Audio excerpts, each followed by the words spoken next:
안녕하세요. 11월 25일 화요일 매일의 통독으로 오늘 함께 합니다. 오늘 본문 범위는 데살로니가 전서 1장에서 3장까지의 범위입니다. 데살로니가 전서는 총 5장으로 되어 있습니다. 1장에서 3장까지는 데살로니가 교인들의 믿음을 칭찬하고 바울과 디모데의 사역을 회상하며 성도들을 격려하는 내용으로 되어 있고요.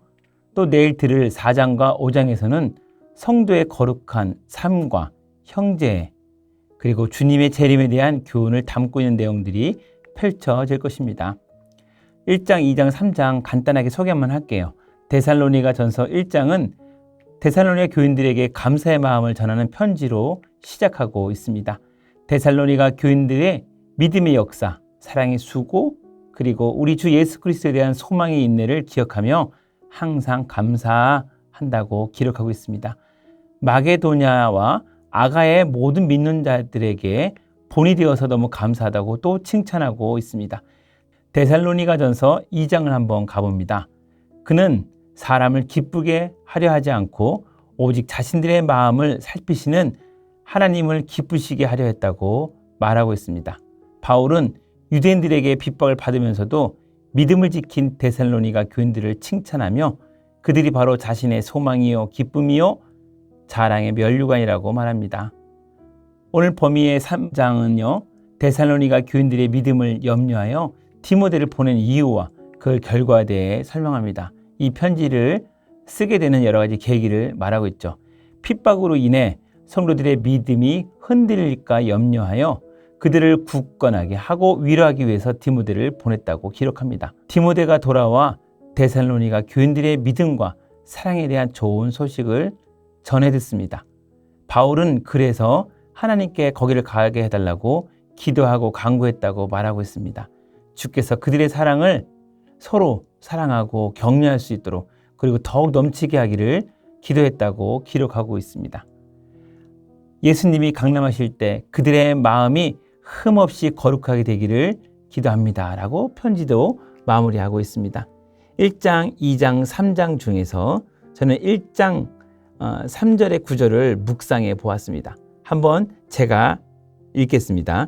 너희 믿음의 역사와 사랑의 수고와 우리 주 예수 그리스도에 대한 소망의 인내를 우리 하나님 아버지 앞에서 끊임없이 기억함이니. 고린도전서 13장 13절을 기억하시는지요? 그런즉 믿음, 소망, 사랑 이 세 가지는 항상 있을 것인데 그 중에 제일은 사랑이라. 보통 우리는 고린도전서의 믿음, 소망, 사랑이 가장 먼저 떠오르는 것이 정상입니다. 그런데 오늘 본문에 보니까 믿음, 사랑, 소망으로 나가고 있는 거예요. 반전이 있습니다. 무슨 반전이 있었을까요? 순서를 바꿀 때는 무엇인가 변화를 통해 강조하고 싶은 것이 있는 것입니다.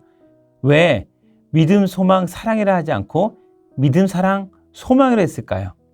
그 반전을 한번 묵상해 보았습니다. 네, 데살로니가 전서가 먼저 고린도전서보다 쓰여졌다는 것은 반전입니다.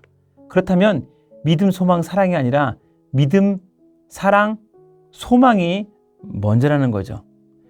바울의 원래 생각은 믿음, 사랑, 소망의 순으로 데살로니가 전서 1장 3절에서 사용했습니다. 그러면 왜 사랑을 뒤로 보냈을까요? 우리 지금 고린도전서 말하는 거예요. 오늘은 데살로니가 전서가 목적이기에 고린도전서는 가볍게 다루겠습니다.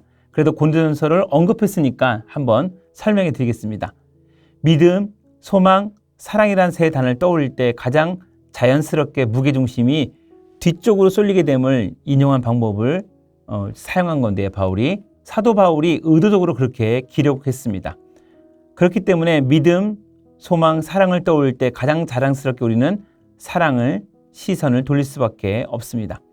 성도님들도 아시겠지만 고린도전서 13장에서는 사랑이 강조될 수밖에 없는 이유가 있었습니다. 고린도 교회에 사랑이 없는 신앙생활, 은사주의적 신앙생활에 편향되어 있는 어려운 상황을 변화시키기 위한 이유가 있었습니다.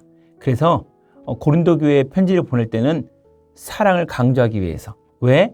거기는 은사주의적 그리고 편향되어 있는 신앙생활이 있었기 때문에 사랑을 강조하기 위해서 했다는 겁니다. 그렇다면 원본인 데살로니가 전서 1장 3절의 묵상을 한번 해보려고 합니다. 데살로니가 전서 1장 3절의 말씀을 함께 읽어보겠습니다. 너희 믿음의 역사와 사랑의 수고와 우리 주 예수 그리스도에 대한 소망의 인내를 라고 했습니다. 1장 3절의 말씀을 펼쳐보기 전에 이 말씀이 왜 기록되어 있는지를 아는 것이 중요합니다. 데살로니가 전서는 사도 바울이 데살로니가 교회에 보낸 편지인데요. 데살로니가는 그리스도 북부 도시 중에 하나로 바울과 실라, 디모데가 2차 전도 여행 중에 방문했던 지역입니다. 이 도시는 상업의 중심지였습니다. 유대인들을 포함해서 다양한 사람들이 섞여서 살고 있었다고 합니다. 불가피하게 빌립보를 떠나 바울은 잠시 데살로니가 지역에 왔는데 3주 정도만 머물렀다고 하는데요. 정말 짧은 시간이었습니다. 바울이 데살로니가에 머무는 동안 유대인 회당에서 개종자를 얻어 교회를 세우게 됩니다. 즉 유대인에서 개신교로 얻게 된 거죠. 그런데 이때 바울과 그의 일행들은 유대인들의 박해 때문에 어쩔 수 없이 예상보다 일찍 떠나게 됩니다. 자신의 친구들이 이제 기독교로 가니까 화가 난 것 같아요. 세워진 지 얼마 되지 않은 데살로니가 교회를 걱정하지 않을 수 없습니다. 3주만 있었잖아요. 본인들도 박해당해서 떠났는데 그 유대주의자 신봉자들이 데살로니가 교회 공동체 일원들을 얼마나 핍박할까 가슴이 너무나 아팠고 걱정이 되었습니다. 기독교 신앙이란 무엇인지를 정확하게 알려주지도 못했고 그 믿음이 충분히 뿌리내리지 않은 상태였기 때문에 걱정은 배가 되었습니다. 그런데 얼마 후에 사도 바울은 데살로니가 교회 소식을 전해 듣게 됩니다. 어떤 소식을 전해 들었습니까? 데살로니가 전서 1장 7절과 8절 함께 읽겠습니다. 그러므로 너희가 마게도냐와 아가야에 있는 모든 믿는 자의 본이 되었느니라. 주의 말씀이 너희에게로부터 마게도냐와 아가야에만 들릴 뿐 아니라 하나님을 향하는 너희의 믿음 소문이 각처에 퍼졌으므로 우리는 아무 말도 할 것이 없노라. 아멘. 데살로니가 교회 성도들이 마게도냐와 아가야에 있는 모든 믿는 사람들의 본이 되었다는 소식이 전파되었습니다. 하나님을 향하는 그들의 믿음의 소문이 각처에 퍼졌다는 것입니다. 데살로니가 교회가 세워진 지 얼마 되지 않았지만 그럼에도 불구하고 그들의 믿음의 소문이 사방에 퍼졌다는 것입니다. 사도 바울은 이러한 데살로니가 교회 성도들을 칭찬하며 하나님께 감사합니다.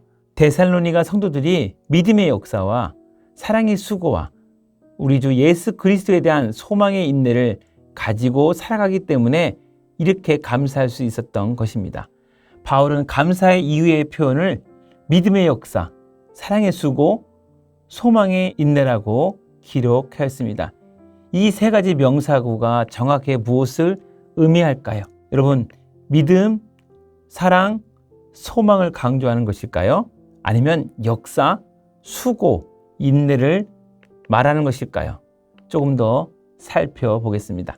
먼저 첫 번째 명사구인 믿음의 역사는 믿음이 정상적으로 자라난다면 선한 행위를 동반하지 않을 수 없다. 야고보서의 주제였죠.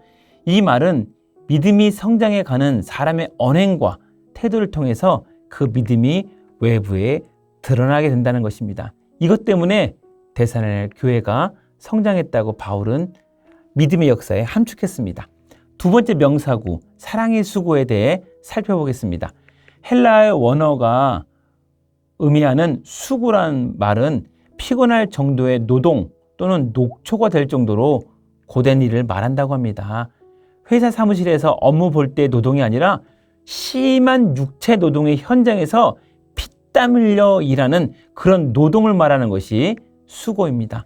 그렇다면 바울이 말하는 사랑의 수고란 다른 사람을 위해서 끊임없이 희생하며 수고하는 그 사랑의 강도를 말한 것입니다.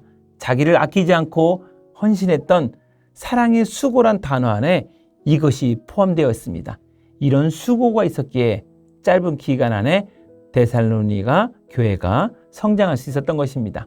세 번째 명사구입니다. 소망의 인내에 대해서 살펴보겠습니다.